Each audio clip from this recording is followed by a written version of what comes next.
Hi guys, in this video I'm going to show you how to build a deck. So I basically cleared this section.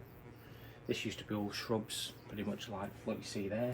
Cleared all that, leveled it off, and then I'm going to build a deck and then a stud of frame and have like a bench seat.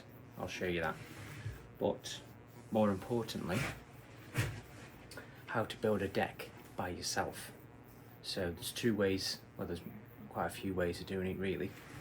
You can lay your bearers down and then lay your joists across and then your decking timber on top. You can do it that way. It is a bit awkward, it's difficult to get it all level, especially if you're on your own.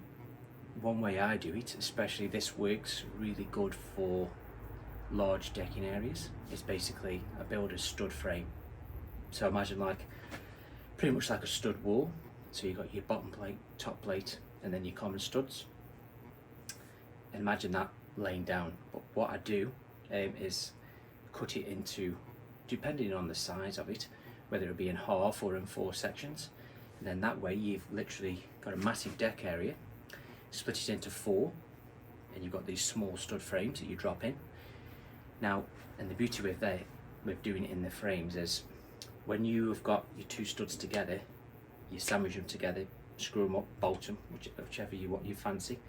You can then use stirrups or timber posts to support them. So that when the 2 studs meet, you've got double thickness of timber, and essentially that creates your bearer, rather than laying bearers across and then your joists running across them. So I'll show you that. I'm going to deck this bit out. It's only small, you could probably do it in just one piece, but then if you did that in one stud frame, where you've got your joists running this way, all the way along, you'd have to support each one or you'll get bounce in it. So what you do is split that frame in half. So I think that's about 1200, so it'd be 600, split it down the middle, and then where the 2 stud frames meet, that's where you support. The Australian standards for your centres of your joists when you're decking is, I think it's, you can say you can go up to 500 if you're using hardwood decking boards. That's the planks that go on top. I always go, and if it's softwood, they reckon 400. I go 450 for everything. 450 centres where your joists are, and that I found that the sweet spot for no bounce in the deck, regardless of whether it's softwood or jarrah, hardwoods and meerbow and stuff like that. So I've cleared that area out. I'll measure up. I've got my drop saw, cut all my timbers, and then I'll show you from there. See here, I've cut my timbers up. These are my ends, these are my studs. And what I've done, what I mentioned about the 450 centres, it threw it out by about 150mm one end. So I basically split the studs up over the 3 metre distance, which was 425mm centre studs, which is a little bit better, and then it's equal.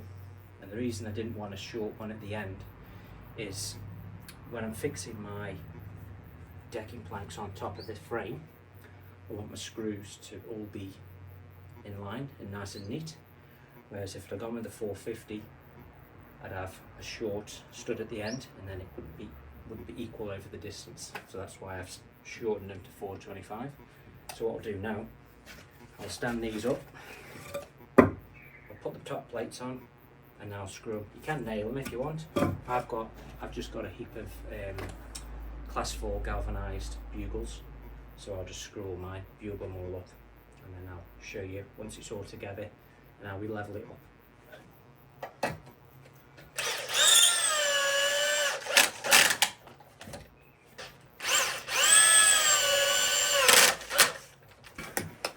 This is H3 timber.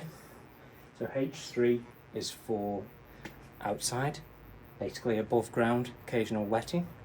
And then I've got one length of 200 by 50mm H4 treated timber, which is for in-ground. And that, I'll show you when we get to that, that's going to be my post for the supports. And a tip with when you're doing these, pick a face edge to work to. So where I've marked out the centre lines here and where my studs are going, when you're screwing up, always work to that edge so you get that nice and flush, because you'll find there's variation in the timbers, like the backs here, some are a bit proud, some are not quite flush. So if you always work to this face edge, that's where your boards are where you're gonna lay your boards. So you want that nice and flush and flat. So we'll drop him in there, see what he looks like, and I'll build the other one and we'll put them together.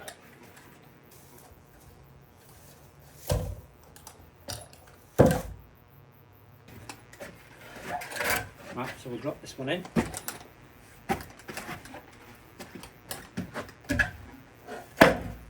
So, as you can see, that's the deck split in two, and then the two ends there, the semis together, that's where we'll screw through, and that's where we'll put the supports as well. What we need to do now is fix that off, check that for level, lift it up, get it square, get it all perfect, and then we start digging. And we'll dig in and we'll put in some post supports and then half a bag of quick set around the hole. I'll show you, chuck the level on it. You kind of get the idea, and obviously if you're building a large area deck, you can see how this is a lot easier to do by yourself, because you can basically manhandle these sections on your own. So all we'll do now is along here, we'll screw these up, bugle screw these up. You can, if it was a large deck, I would probably drill and put some 120 bolts through. I think bugle's fine just for this. Fix this off, get it all level, and then we'll level the back, drill and plug that to the limestone block, and then we can level from the back. Let me know the back's level. The front's all fixed, we can just bring a level this way and adjust it and start digging for his posts.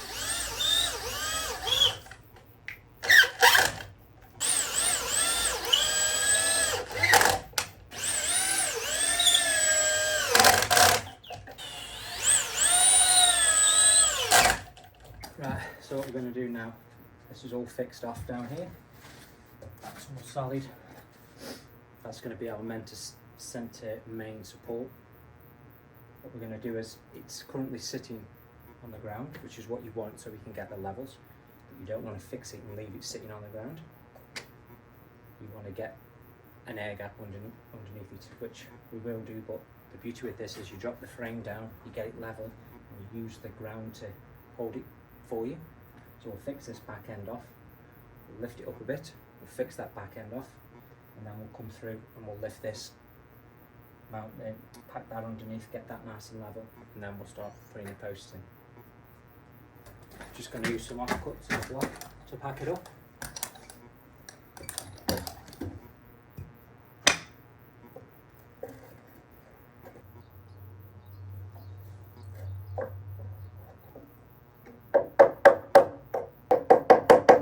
We just use the blocks there, just to lift it up. There's that air gap. And there we are on the level. And we'll start fixing this back bit off now. Fixings for the back plate, fixed to the solid retaining block limestone with these Hiltis, big beasties. We're using them. Probably do one every other space. Also a bit of a tip, when you're fixing that length, get it level, fix off one end first. I'll just fix that one off, then fix that end, and then fill the centre ones in. For fixing these in, you can use a big dugger, but what I find with that is the fixing will go in, because these will bite as this goes in, expands. As it bites in there, if you use this and you go too far, it rounds it, loses its grip, and it sort of strips it essentially, so this just spins and it doesn't have much bite. So what I like to do is do them by hand, old school. Plug in. Pop that in, then get your bolt. And then knock the bolt in. So the bolt, you'll hit the bolt, so it pushes the plug into the brickwork, not in the timber. Hang on level. ratchet him up. That back plate's all fixed off.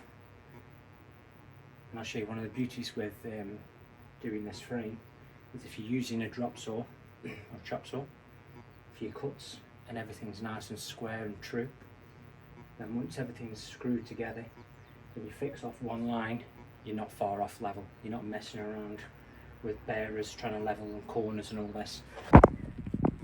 It's literally just lifting this up a touch to get that level. Bit of a tip. I've had to go, because you don't want to go smashing this ramping up that seals all the pavers in around the edge. I'll put a block on just to pull it out. A bit of a tip, when you put your bearers in, posts, sorry, fixed to your bearers, just chuck a few galv bugles in that way, and that goes in there.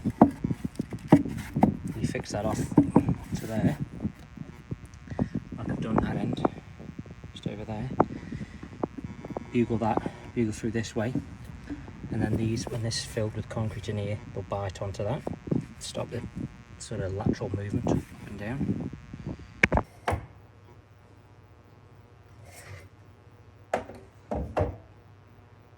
See, roughly where I use this stuff, quick set concrete. Roughly weigh from around half a bag to a post, probably a little bit more. I've got 3 bags here. Tells you on the back. Your water, 2.2 litres to 20 kilos. Put your SDS and MSDS sheets and stuff in there on the website. Just remember, go easy on the water, because the more water content, the weaker the mix, the weaker the concrete will set.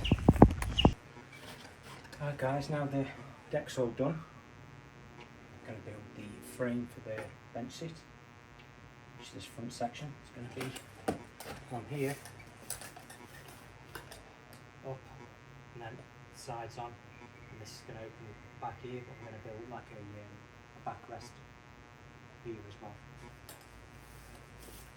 Same centres as those, and what I've done, worked out the height, so the decking board on the 19mm by 90. So there'll be one on the face, and then they'll be spaced all the way along here. And then the next piece coming up this way, I want it so as I've got the timber sitting on the top of this decking, and then 5mm gaps in between, 90, so 95 all the way up, which was 470. So then my last plankered deck will finish at the top, so I won't have any cuts, so it will be even. So that's the backrest done. I went from 100 to 50 as well as cutting them fillets, these sections. I just need to put a support under there and fix that to the back.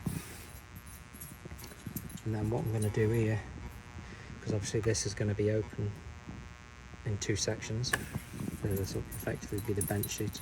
It will open in 2 sections. So these will be mitre corners fixed, and that'll go all the way along there. And then the infill will be hinged, and that'll open 2 separate sides. Got another batten under the back here. After this will fix that to the wall. And then another bit of timber screwed through here, which will come out, which will catch my rail going that way. I'll fix this batten to the wall, which will be the support for this backrest. So what I've done, I've gone ahead and put in some 120mm galv bolts. I put 3 in, 1 on each end, 1 in the centre. I've also chucked in there this poly weave. It's just because I had a bunch of it lying around to stop any of the weeds and stuff coming up through the deck. And I'll lay the main bow on top. Right guys, just started screwing the deck down. This one's almost done. I've I've got one joint, one end, each one staggered. I'll show you. And then what I've done is I've gone along and screwed the ends, and then in the centre, each board, and then I'll go through, and that's what I'm doing now, go through, drill them all, drill and countersink. I've got a countersink bit. It's just easier to get them in place, put a few screws in, hold them, then go through and pre-drill them all, and then go and screw them all up. Mitre all my ends. I'm going to mitre all the way up this edge as well. So like I said, they're in 2.7 metre lengths. I've got one join, one join, one join, one join, and the other end is opposite to that. I've got about 5mm gap. You want to leave a couple of mil gap on this edge as well, because you don't want this swelling and then this all bowing, so give that a bit of a gap. And then, like I say, I've gone through and drilled and countersunk all the way along. And like I say, with this, if you struggle to get them in a line, get yourself a bit of timber, nice straight edge, put it on the centre of your joist, centre there, and then you just go along, and you see where you've got pencil lines here, you just go along and just tiny little hole, just drill each one of them, pull it off, and then countersink. One of the most rewarding parts of the job, and also one of the most painstakingly laborious tasks, just drilling. And if you've got a large area deck and you're going through drilling, you'll literally be drilling for hours. Absolute nightmare. Enjoy it, because I enjoy the finishing side of the job, but like I say, yeah, it's pretty tedious. And if you end up rushing and you snap bits in there, or you snap your screws off in there because you maybe hit some of the fixings in the framework, which is more likely to happen if you're using bugles like I am. And if you're using nails, a little bit more forgiving.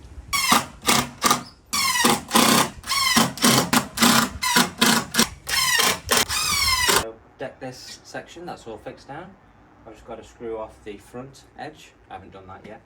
And that back edge, I'll do that after. I'm just working my way up the face of the bench. I'm mitering the ends. And obviously I'm staggering my small joins on each end here. Worked out at 5 planks for this top section. Rather than getting 5mm, and then whatever this may be, adjusting that and cutting it down. So what I'll do, another way of doing it, is put your bottom one in, put your top one in, fix it off flush with the top, and then you see you've got this finger gap here. You can just split the difference of that gap over these 3 boards to even it out, so then you get a nice finish on the top. That's one way of doing it. Hi guys, so almost finished. I've just got the sides and the back to do up and there. The top planks are in, which are removable for like the firewood storage and everything.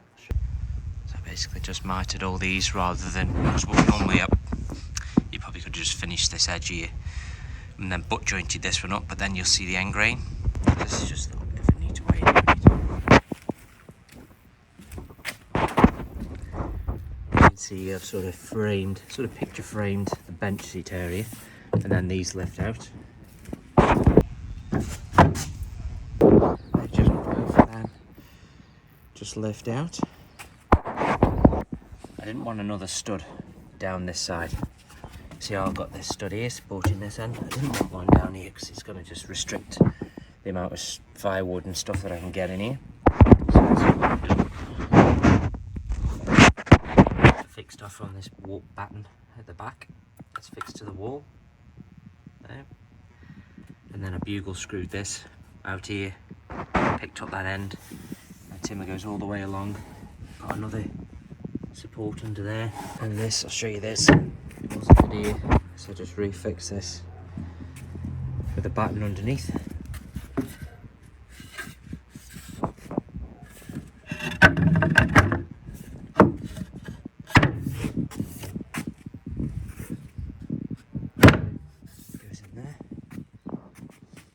So now we'll just do this back section. Right guys, so I've got the backs on. Right guys, there's the top done. Sandpaper just to take off that sharp edge. Right guys, final walk around, all done. It's all finished.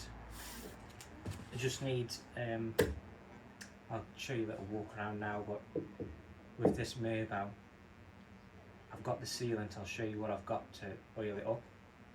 But you want to hose this down for 2 or 3 days before you put your final seal on.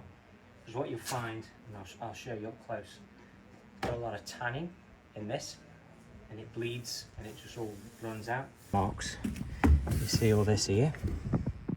See this there and down here, and you can see how it sort of lightens it up a bit. It removes all the dark tanning. You see all the watermarks there. I hosed this one, part of this off last night. I finished the back this morning. So do that for a couple of days and then seal it. But she's all done. Gosh.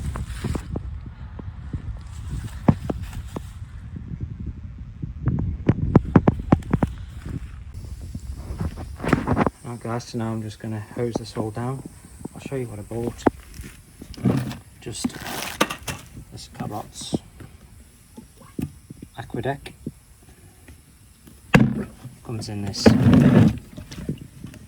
sort of tray tub, so you can,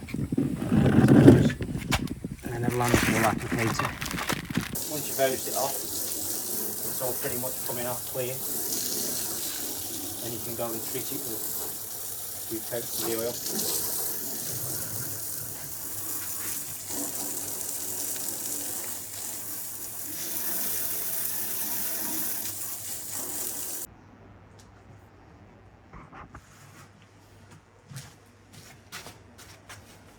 Right guys, that wraps us up for this video. Hope you enjoyed it and got a few takeaways from it.